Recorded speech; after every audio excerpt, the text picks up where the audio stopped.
Good morning all of you. Supply chain management के दूसरे chapter में आपका स्वागत है। आज हम लोग फीडिंग के बारे में बातचीत करने वाले हैं, लेकिन उससे पहले एक महत्वपूर्ण बात। आज की यह बदलती हुई परिस्थिति में जहां रॉकेट, सैटेलाइट अलग अलग ग्रहों पर जाकर पुनः वापस आ जाता है, जबकि एक साधारण व्यक्ति को एक हाईवे पार करते समय यह डर लगता है कि वह पुनः वापस आएगा कि नहीं। इसका मूल कारण है शिक्षा या ज्ञान या फिर प्रशिक्षण। तो हम लोग उसी ज्ञान प्रशिक्षण पर फोकस करते हुए आगे बढ़ते हैं। मेरा यह मानना है कि किसी भी ऑपरेशन में गलती होने की सबसे बड़ी संभावना है सही ट्रेनिंग का न होना या फिर सही ट्रेनर के द्वारा ट्रेनिंग का न दिया जाना।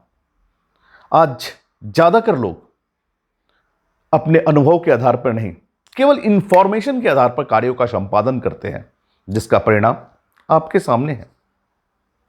रिसीविंग के बाद जो नेक्स्ट ऑपरेशन है वो कहलाता है फीडिंग एरिया। फीडिंग सबसे महत्वपूर्ण एरिया है। यहीं से ऑपरेशन का आरंभ होता है। फीडिंग में रिसीव के बाद सारा मटेरियल जो आता है वह फीडिंग एरिया में डाला जाता है। यहां पर दो महत्वपूर्ण फिलॉसफी काम करती है यहां के मटेरियल को सजाने में। पहला, P, place for everything, everything in place. दूसरा, राइट टाइम, राइट मटेरियल और राइट प्लेस पर जाए। ये दोनों फिलॉसफी को देखते हुए वहां के जो ऑफिसर्स होते हैं वो प्लानिंग करते हैं कि किस मटेरियल को हमें कैसे कैसे भेजना है।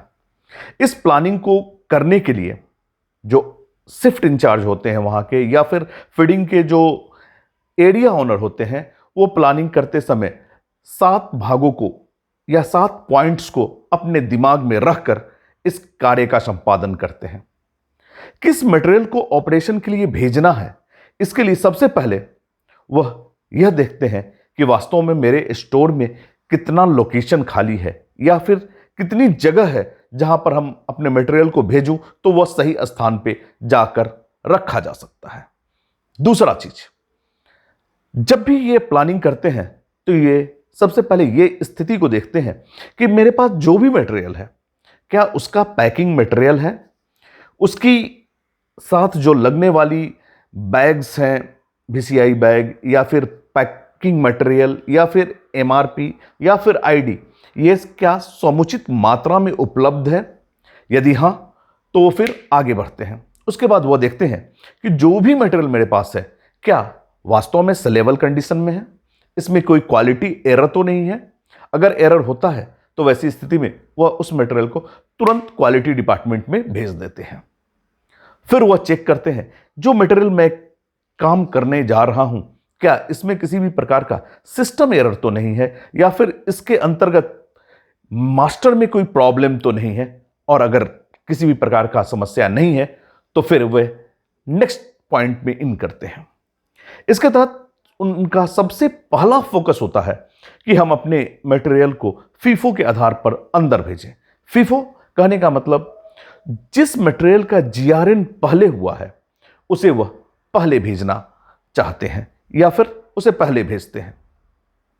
वास्तव में हमारे मटेरियल्स 2 तरह के होते हैं, एक कॉमर्शियल, दूसरा व्यूअर। कॉमर्शियल मटेरियल्स के तहत वो सारे मटेरियल्स आते हैं, जबकि व्यूअर मटेरियल वह मटेरियल होता है जो काफ़ी अर्जेंट है या व्हीकल ऑन रोड। व्यूअर का मतलब व्हीकल ऑन रोड, मतलब ऐसा मटेरियल जिसे हमें तुरंत आगे बढ़ाना है क्योंकि डीलर या डिस्ट्रीब्यूटर के पास कोई गाड़ी खड़ी हुई है या कोई गाड़ी रोड पर एक्सीडेंट या फिर ब्रेकडाउन के कारण खड़ी हुई है और यह मटेरियल को तुरंत भेजना है। तो ऐसी स्थिति में ऐसे मटेरियल को हम लोग व्यूअर मटेरियल कहते हैं। तो हमें सबसे पहले व्यूअर मटेरियल को प्रेफरेंस देना रहता है। दूसरी बात, हमारा जो भी मटेरियल है वह मटेरियल एकदम सेलेबल कंडीशन में होना चाहिए, तभी हम उस मटेरियल को हम आगे भेजते हैं। क्योंकि यहां से जैसे ही मटेरियल बाहर निकल जाता है उसके बाद वह सीधे ऑपरेशन के एरिया में इन कर जाता है। कहने का तात्पर्य उस पर काम आरंभ हो जाता है। हमारे जितने भी मटेरियल्स हैं वो सारे ऑपरेशनल होने चाहिए, सेलेबल कंडीशन में होने चाहिए।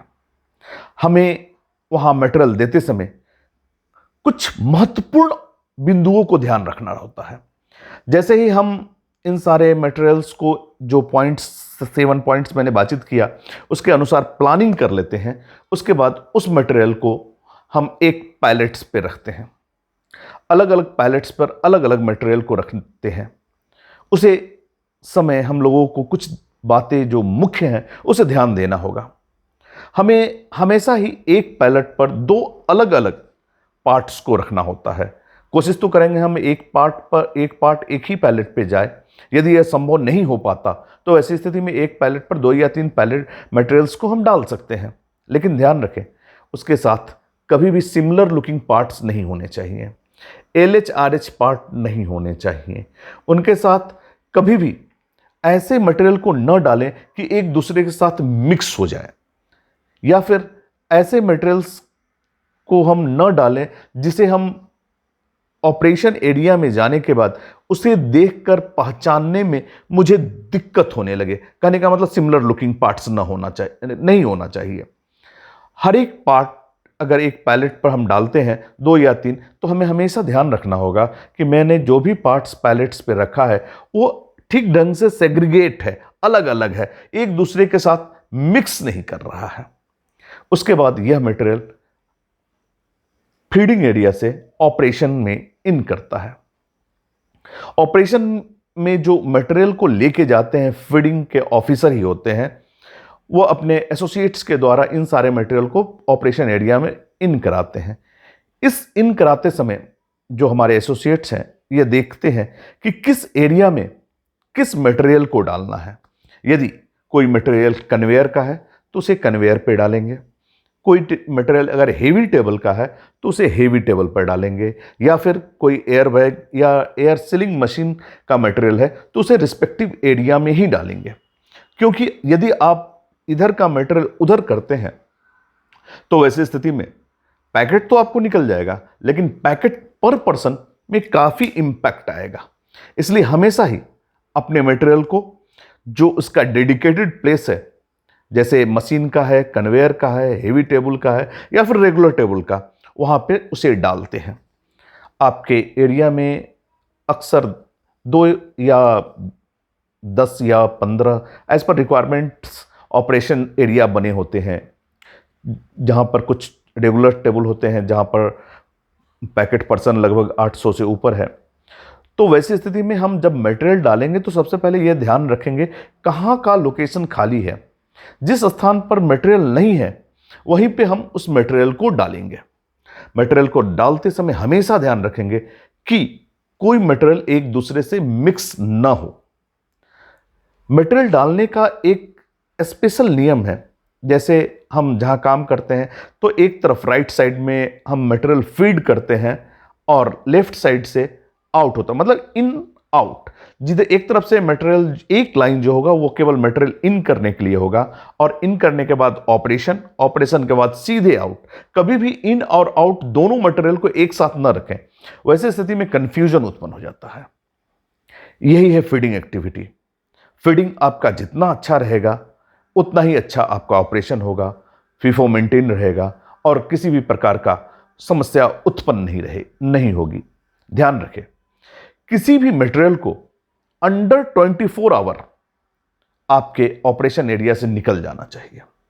जैसे ही फीडिंग से मटेरियल निकलता है तो ऑपरेशन से बाहर होने में उसे 0-1 डेज से ज्यादा नहीं लगना चाहिए। अगर ज्यादा लगता है तो वैसी स्थिति में कहीं ना कहीं समस्या है, क्योंकि 0-1 डे समाप्त होने में लगभग 5 से 6 शिफ्ट खत्म हो जाते हैं। एक दिन में अगर 3 शिफ्ट होता है तो 2 दिन में लगभग 6 शिफ्ट हो जाते हैं। आपका मटेरियल सही समय में 0-1 डेज में निकल जाना चाहिए, अन्यथा उसे मिस होने का, गुम होने का या फिर टूटने का, या फिर उसके जो ज्वेलरीज हैं, packing material, ID, MRP miss होने की संभावना प्रबल बनी रहती है। इन सारे चीज को ध्यान से देखें। सारे डू एंड डोंट्स जो मैंने बतलाया है, मटेरियल एक जगह पर एक ही मटेरियल होना चाहिए या सेग्रीगेटेड मटेरियल होता है, उसे ध्यान में रखते हुए कार्यों का संपादन करें। आपका फीडिंग सबसे अच्छा होगा, और जैसे ही आपकी फीडिंग अच्छी होगी वैसा ही आपका प्रोडक्शन अच्छा होगा। फीडिंग वास्तव में सबसे महत्वपूर्ण पार्ट है, या आप कह सकते हैं ऑपरेशन का सोल है। जय हिंद।